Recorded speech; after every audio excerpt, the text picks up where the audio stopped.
पूज्य गुरुजन, धर्म प्रेमी सज्जनों, आदरणीय माताओं तथा भक्तिमती बहनों, आप समूह के चरणों में प्रणाम। श्री सद्गुरु महाराज की जय। जन्मना जायते शूद्रः संस्कारात् उच्यते, वेद पाठेत भवे विप्रः ब्रह्म जानाति ब्राह्मणः। जन्म से सभी शूद्र होते हैं, समान स्तरीय होते हैं।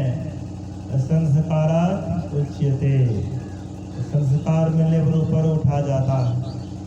वेद पाठित भवे विप्रः, वेद की ज्ञान ठीक ठीक जान लेते हैं, विप्र कहलाते हैं।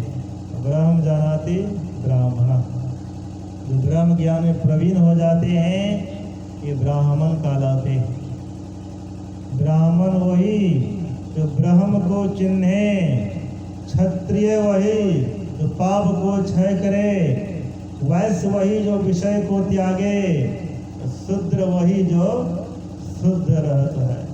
इसका अंतःकरण शुद्ध है, वह शूद्र कहलाता है।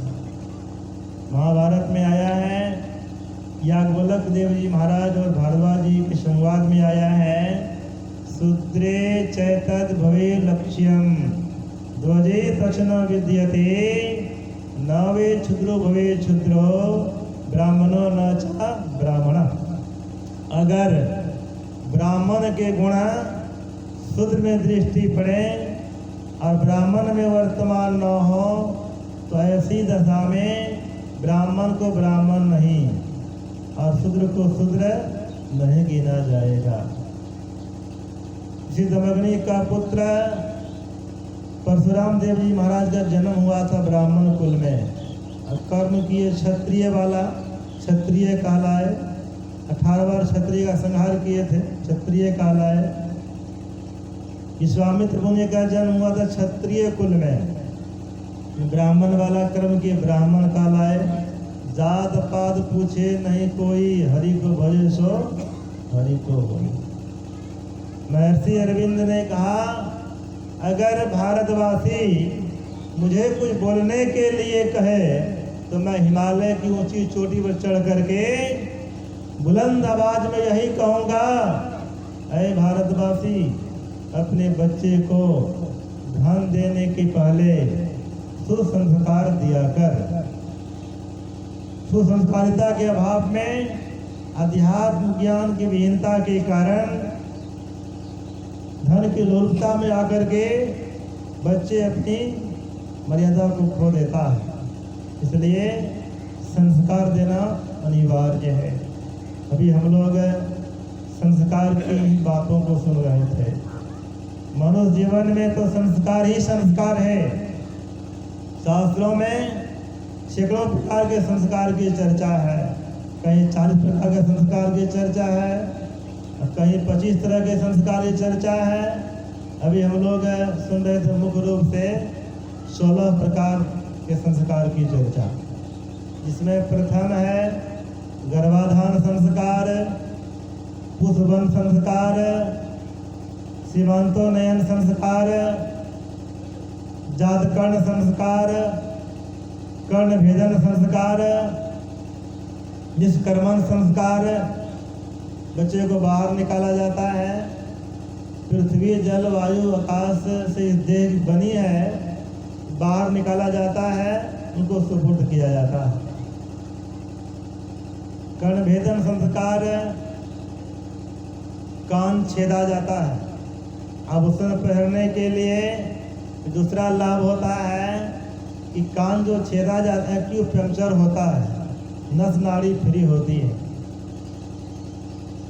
पुष्पबंध संस्कार, गर्भ के तीसरे महीने में संस्कार दिया जाता है।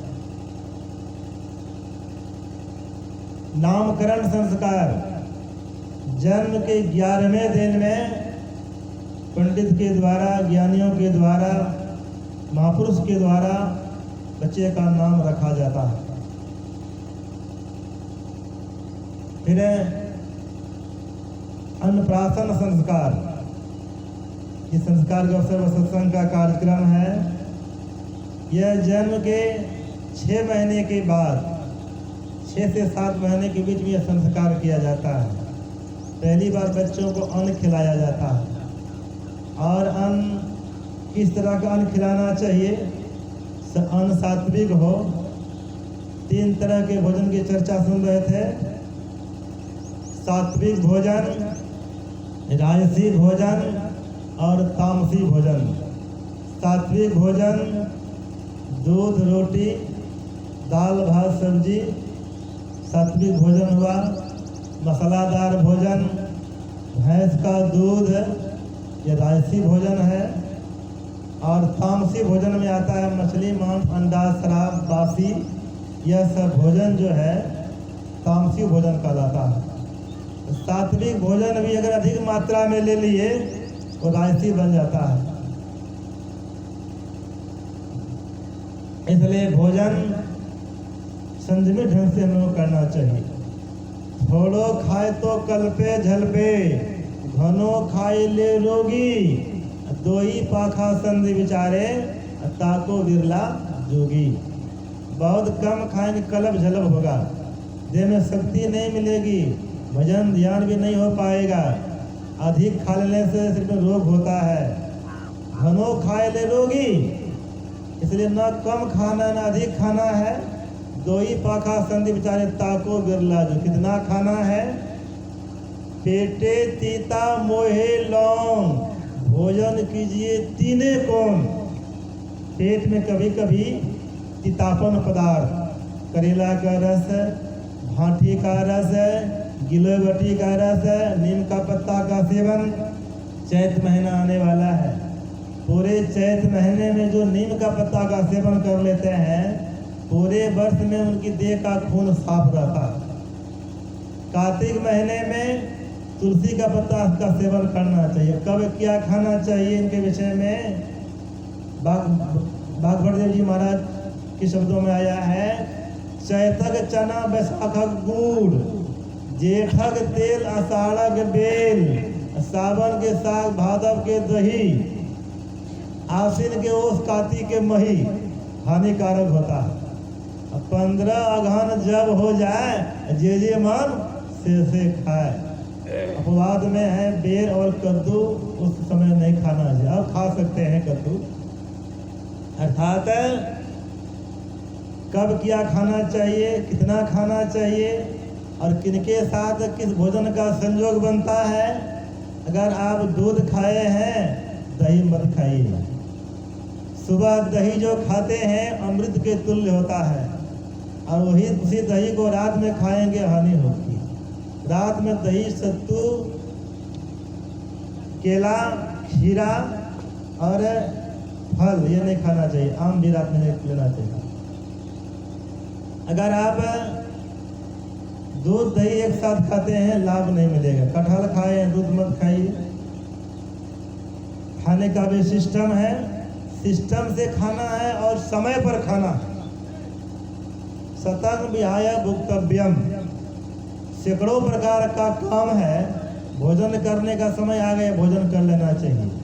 अगर समय पर भोजन नहीं करेंगे, देह में 13 प्रकार की बीमारी होती है। सतंग विहाय भुक्तव्यम, सैकड़ों काम को छोड़कर समय पर भोजन करना चाहिए। और हजारों काम आपके सामने है। देह की सफाई, शौचादि क्रियादि होना चाहिए, स्नान करना चाहिए।